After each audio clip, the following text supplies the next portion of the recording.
दोस्तों, अगर आप पीएफ के मेंबर हैं और पीएफ से एडवांस निकालना चाहते हैं तो मैं आपको यहाँ प्रैक्टिकली दिखाने वाला हूँ कि आप इलनेस रीजन से कितना एडवांस निकाल सकते हैं। इसके अलावा अगर आपको और भी रीजंस समझने हो तो आप प्लेलिस्ट देख सकते हैं। फिलहाल इस वीडियो में हम इलनेस के अंदर कितना अमाउंट भर सकते हैं, क्या हमें किसी तरह के डॉक्टर की सर्टिफिकेट की ज़रूरत पड़ेगी, किस किस बीमारी के लिए हम निकाल सकते हैं, सारी चीज़ें मैं आपको यहाँ पे प्रैक्टिकली दिखाने वाला हूँ।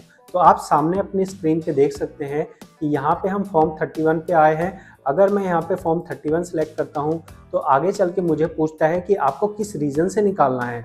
तो यहाँ पे हमारा जो मेन टॉपिक है वो इलनेस रीज़न का है।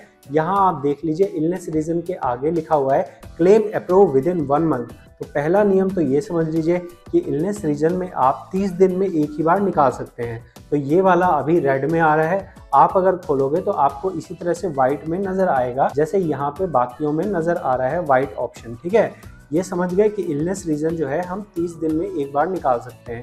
अब हम ये कितना अमाउंट निकाल सकते हैं इसको समझने के लिए हमें यहाँ जैसा आप देख रहे हैं एडवांस पैरा, तो एडवांस पैरा के लिए आपको गूगल पे मैं दिखा रहा हूँ।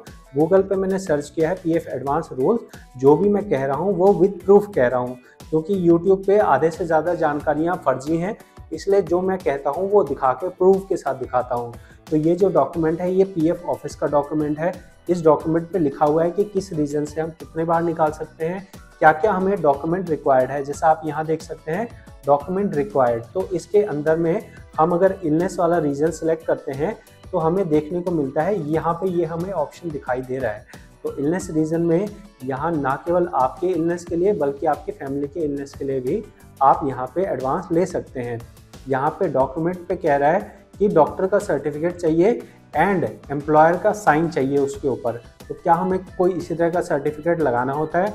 बिल्कुल भी नहीं लगाना होता है, ये बस कानून में लिखा हुआ है, इसका कोई रोल नहीं है, कोई इंपॉर्टेंस नहीं है। क्या हमें एम्प्लॉयर से कुछ लिखवाना होगा?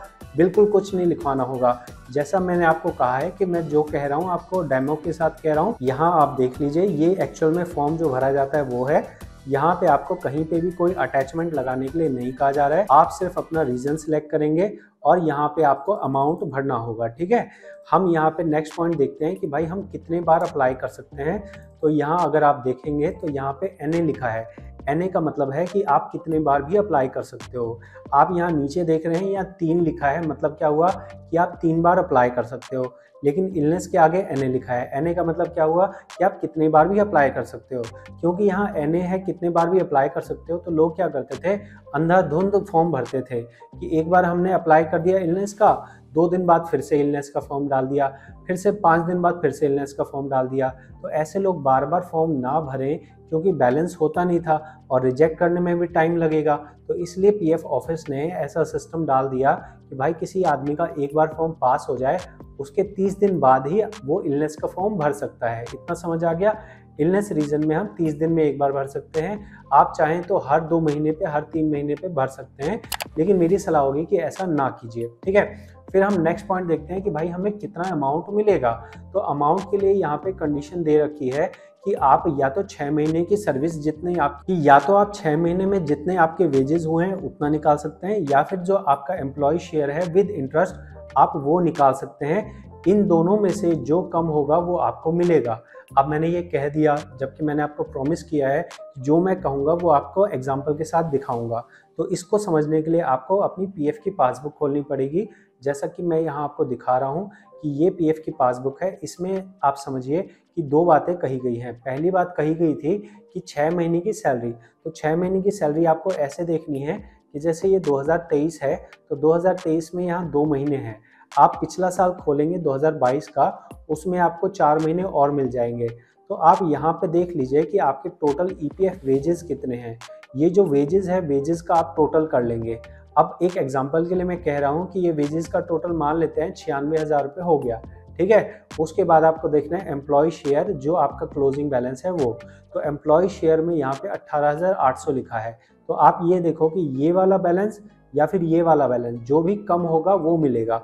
तो हमें कौन सा अमाउंट मिलेगा आप समझ सकते हैं कि भाई 18,000 है तो 18,000 मिलेगा। लेकिन यही 18,000 की जगह अगर मैं एग्जांपल के लिए मान लो 2 लाख रुपए लिखा हुआ है, तो अगर हम फॉर्म भरेंगे इलनेस का तो हमें कितना मिलेगा? हमें मिलेगा 6 महीने की सैलरी या फिर बैलेंस, जो कम होगा वो मिलेगा। तो यहाँ पे कम क्या है? यहाँ पे 96,000 रुपीज़ कम है तो हमें ये वाला मिलेगा। तो यहाँ पे कोई भी चीज़ ऐसी नहीं है कि अपने मन से वो दे देते हैं, सारे फॉर्मूले लगे हुए हैं, फॉर्मूले के अकॉर्डिंग ही आपको मिलता है। तो इतना आप समझ गए।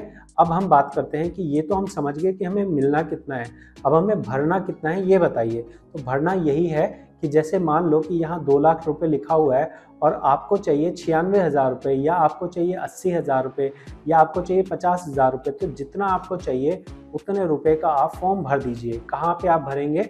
आप यहाँ पे जब अपना यहाँ देख रहे हैं तो यहाँ पे आपको अमाउंट भरना होता है, विदाउट कॉमा भरना है। विदाउट कॉमा भर दीजिए अपना जो भी अमाउंट आपको चाहिए वो अमाउंट आप भर सकते हैं, ठीक है।